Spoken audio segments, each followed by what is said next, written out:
Good morrow, one and all. I'm Mr. King. I'm an English teacher who's currently getting my students ready to take their English Language GCSE. And if you are also getting ready for OCR's English Language exam, then I hope this video will be really helpful for you. If you're wondering, what on earth are the examiners expecting me to do? How long should I spend on each question, or how on earth do I revise for this exam? Then hopefully this video will answer all of these questions for you. The first thing you need to know is you will have to take two exam papers for this English Language GCSE. The first is called Communicating Information and Ideas, and the second is called Exploring Effects and Impact. But I like to think of the first one as the non-fiction paper and the second one as the fiction paper.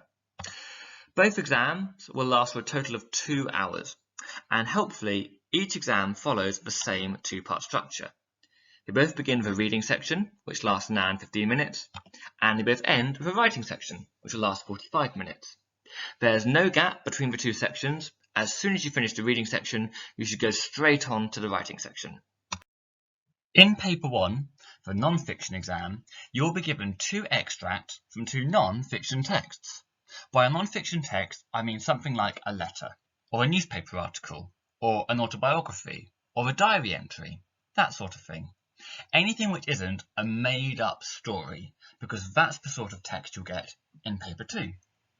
The extracts tend to be about a side of A4 in length each.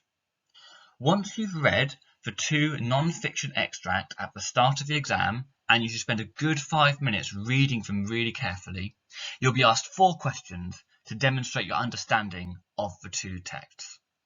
In the first question, you'll be asked to find and briefly explain some information from one of the texts. You should spend no more than 4 or 5 minutes on this at most. In the second question, you'll be asked to identify and prove similarities between the two texts. You should try to find at least 3 similarities between the two texts. And every time you identify a similarity, include a short quote from the two texts to prove your similarity is there and is correct. So far, OCR has always asked students to find similarities, but I suppose it's possible that in the future they might ask you to find differences. So make sure you read the wording of the question carefully so you know whether to look for similarities or differences. But as I say, so far it's always been similarities, and I hope it continues that way. For question 3, you'll be asked to analyse the language and structure of one of the two texts. Do make sure you read the question carefully so you know which text you're meant to write about, because if you get it wrong, you might not get any marks. Let's imagine that one of the texts was about the environment, and the question was, how has the author used language and structure to describe the author's feelings about the environment? Well, to answer that question, you'd write a short mini essay where you'd explain the author's language choices and structural decisions. So you might include sentences like this. The author used this particular word because it makes readers think of, or you might say, the author used this metaphor because it suggests this thing about the environment. Or maybe you'd say, the author begun his text in this way, and he begun his description of the environment this way because it has the effect of, and that's the sort of writing that you will do. If you're preparing for the English Literature GCSE, it is the same analytical writing skill that you need to demonstrate in this question that you also need to demonstrate in the English Literature GCSE. For question 4, you'll be asked to do 2 things at the same time. You'll be asked to compare the two texts, and you'll be asked to evaluate them. And you'll need to do these 2 things in the same essay. So let's take the compare part first. That's more straightforward. You need to describe similarities and differences between the two texts within your answer. And what you did in question 2 might be a really good starting point for the comparison in question 4. For the evaluate part, you'll be given a statement in the question, and you need to explain whether you think that statement is true. So for example, you might be given a statement like this. Both texts have a really positive feeling about the environment. To what extent do you agree? You would need to use quotes from both of the texts and explain whether you think they do have a positive view of the environment.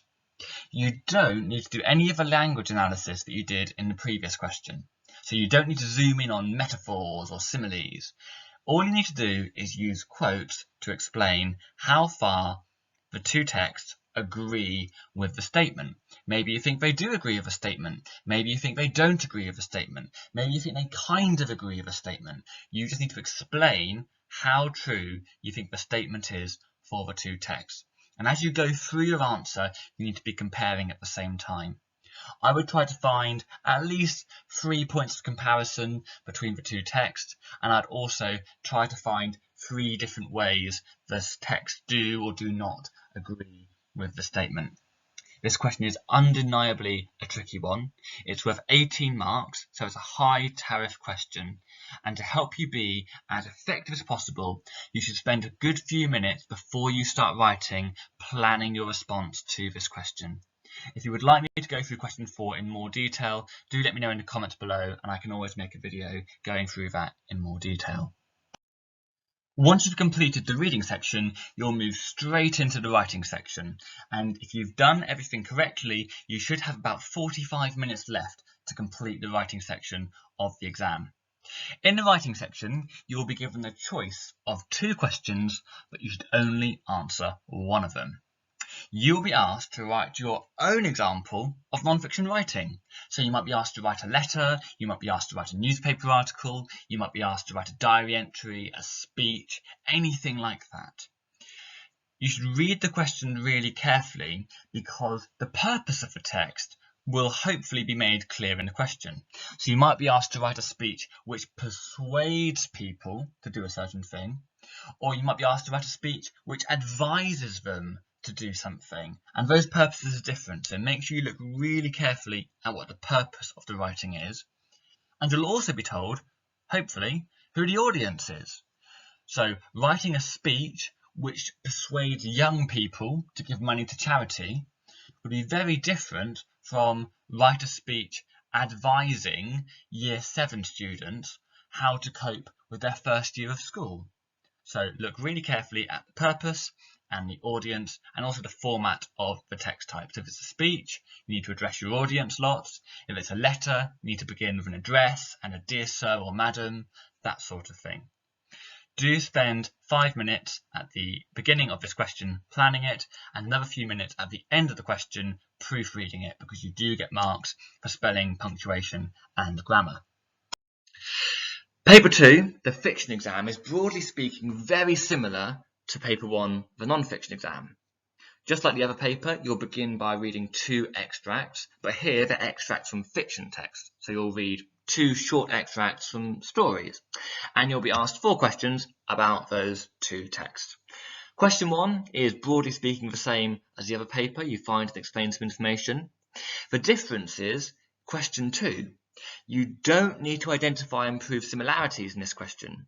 Instead, you've got another opportunity to do more language analysis. So in question 2, you'll be asked to analyse the language and structure of one of the texts, and in question 3, you'll analyse the language and structure of the other text. Do read the questions carefully and check that you're writing about the correct extract for each question. So if question 2 asks you to write about text 1, write about text 1, but equally if asks you to write about text 2, write about text 2. Read the word of the question very carefully. The main difference between question 2 and question 3 is that question 2 is only worth 6 marks, whereas question 3 is worth 12 marks. So you should spend longer on question 3 than you should on question 2. Question 4 is exactly the same style as in the previous paper. You evaluate how far do certain texts agree with certain ideas, what do you think about both of the texts, and you compare them. When you've done the reading section of paper 2, you move straight onto the writing section. Again, you have a choice of 2 questions, but you only answer one of them. In question 5, you'll be asked to do a piece of autobiographical writing, where say you write about your own life story. Question 6, you write a short story, your own creative writing. Common questions I get asked are, does the autobiographical piece of writing have to be true? No, it doesn't. You can make up details, although if you do, do try to make them seem realistic. Don't write some overdramatic piece of autobiographical writing, which is so preposterous it's hard to believe. And just like the writing section of paper 1, you're being asked to demonstrate that you are a good writer. So use all of your best writing techniques. Use brilliant vocabulary. Use show, don't tell for paper 2. Use lots of similes, lots of metaphors. Vary your sentence structures for effect. Make sure you're using your punctuation correctly and varying it where appropriate to achieve certain effects. Show off that you are a brilliant writer. Now that was just a quick summary, a quick overview of what you're expected to do for the English language GCSE. If you would like me to go through each question a bit more slowly and in a bit more detail, do let me know in the comments below and I can always make videos going through question by question. For now, let's think about how long you should spend on each question, because one of the most common mistakes I see students make is they spend too long on the first few questions, the lower mark questions, and they run out of time for the final questions, the ones which are worth the most marks, which you definitely want to have as much time for as possible, because that's your opportunity to get the most marks. So don't spend too long on the earlier questions. These are the timings that OCR recommend. OCR recommend you spend 15 minutes reading, and then you can see the rest of the timings below. What I've written underneath total reading time is my own suggestion. I understand the temptation when you get into the exam is to open the exam paper and to kind of skim read the extract and just dive straight into answering questions. I understand where that comes from. I know you want to make the most of the time. However, you really must spend time reading both of the extracts. If you do that, you are going to be much more likely to get higher marks and achieve better results. After all, the reading section of the exam is a reading paper. If you don't read the extracts carefully, you can't really expect to get the top marks. And having marked many of these exams, I can tell you that students who skim read the extract and don't take the time to understand them properly usually argue something which is wrong, they take things out of context, and it does cost them marks. So I would advise you to spend 5 minutes at the start of the exam reading both of the extracts through carefully, and that leaves you 10 more minutes of reading time. And I would recommend that you divide that up amongst your other questions. So a couple of minutes to reread for question 2, a couple of minutes for question 3, and so forth, so that you can reread and think about the questions before you start to write them. You can see the full timings below. I'm not going to read them out. What I would add to this is for question 1, get through it as fast as possible. 5 minutes is written there, but ideally you should do it in 3 or 4 minutes. Get through it ASAP. You may need an extra minute or 2 for question 2, so if you can get through question 1 faster, maybe spend 11 or 12 minutes on question 2. Do definitely plan for question 4 in particular. It's definitely worth planning for.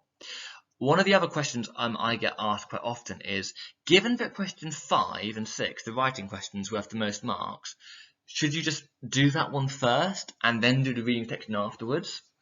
OCR have said, no, don't do that, and I am inclined to agree with them on this particular issue. The reading texts are generally thematically linked to the topics that you'll be writing about in the writing section. So after you've read these extracts, you might actually have some ideas, or you might have a few thoughts which can transfer into your writing, and it does tend to help. So I would recommend that you do the exam in order and do your best to stick to the timings on the screen here. The final thing to talk about is, well, okay, that's all well and good, but how do you revise? I hear a lot of students say, I don't know how to revise for this exam. Well, this is my advice. First of all, make sure you've got it in your memory what you're expected to do for each question. If you don't know the rules of a sport, how do you expect to score points? The same principle applies here. If you don't know what the examiners are looking for, how do you expect to get points? So go back to the slide I had up earlier, which went through question by question what you're expected to do. Make sure you know that and you don't get them confused. Next, you need to practice. And you should practice individual questions on their own, and you should also practice entire papers. On the OCR website, which is publicly available, there are some past papers you can find. I'll put a link to them in the description below, so do have a look at them there. And I would recommend that you practice them with no time limits in the first instance. Take your time, take as long as you need, really think about it, get really high quality answers written down. And I'd also recommend that you practice them in timed conditions, both the individual questions and entire papers, because so many students run out of time in this exam because they didn't practice doing the exam in timed conditions. So get ahead of those other students who aren't going to do that.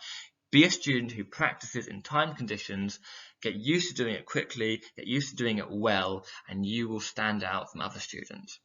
If your teachers have any sort of opportunities for you to share work with them, maybe you could ask them if they could have a look at your work and give you some more feedback. Finally, redraft work you've done at school. I'm a teacher, I get work with my students, and I'm constantly marking and getting it back. One of the best things you can do as a student is to have another go once you've been given feedback by your teachers. All teachers are giving feedback all the time, so when you get the feedback, have a go at redoing it and improving on what you did last time. There's always room for some improvement, and even if you did get full marks, that's brilliant, well done. Think about what you did well in that question and try applying that to a different question and making sure you can be consistent and getting those top grades. So I hope you found this really useful. This has been my quick summary of the English Language GCSE. It's already gone on much longer than I hoped it would, so I'm going to end here. If you have any more questions, do ask them in the comments below. I make videos like this all the time, so please do like and subscribe. And if you would like me to make videos going through each question a bit more slowly and in a bit more detail, do let me know in the comments below. For now, all I will do is wish you the best of luck for your exams, and until next time, cheerio.